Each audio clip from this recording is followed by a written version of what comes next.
Welcome to another episode of mPreview, and today I'll be giving you my first impressions on the all-new Hyundai Tucson. I hope I'm pronouncing that correctly.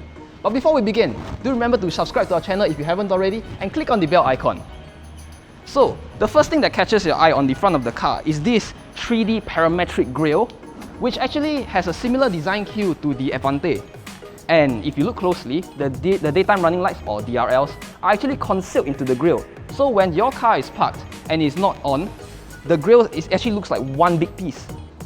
And your actual headlights are actually down here. A bit low for an SUV, but they serve their purpose nonetheless.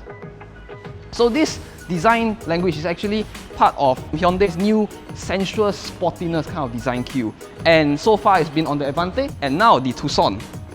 Moving on to the side, we have 19-inch rims, which come as standard on the car, and they do match the car pretty well. And you have the side of the car is actually very angular, so you see there's a lot of lines here that separate the car and makes it very angular and very chiseled. Moving on to the rear of the car, you can actually see that the design language continues to the rear combination lamps with these jewel-like surfaces, and the rear bumper also having these diamond jewel-like accents. And the car also has a rear light bar, which is actually a very common design trait for a lot of modern cars nowadays. Now, one interesting thing to note is that if you look at this Hyundai logo, it's actually underneath this glass or plastic panel, and it's flush with the rear window. Overall, I do like the aesthetics of the Tucson. Other SUVs on the market, sometimes they are bland, sometimes they are boring, but this is quirky and it's futuristic. I like it a lot. You do get lots of space in the rear of the Tucson.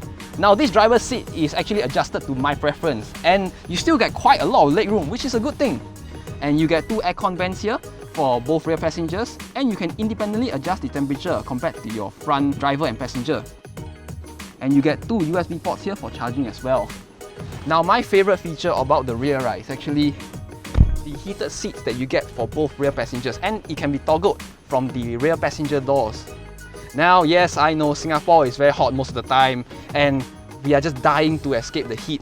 But on a cold and rainy night, when it's very chilly, sometimes you just like to turn on the heated seats and just nod in the back seat, and just take a nap. Oh yeah, and speaking of these seats, you can actually fold them down flat for more boot space. Come, let me show you. Now, you do get a power tailgate for the Tucson. And as you can see, it is quite slow. So if you are trying to unload stuff at a taxi stand with a lot of other motorists, it may cause you some delays, but anyway, I'm told from Hyundai that it comes with 680 liters of boot space, which is actually quite a copious amount for an SUV. Finally, the business end of the Tucson.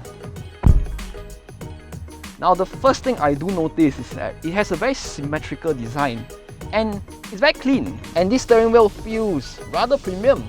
Like, you have a nice blend of metal and leather, and it feels good. It feels like a Continental car. You do get the same button drive selector mode as you get in the Palisade, and you do get heating and cooling seats for both front passengers.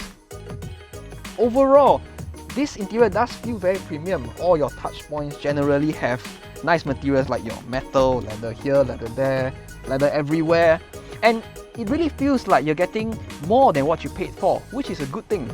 And that concludes my first impressions video of the Hyundai Tucson. Do remember to like, share and subscribe, and I'll catch you again on the next episode of mPreview. Motorist.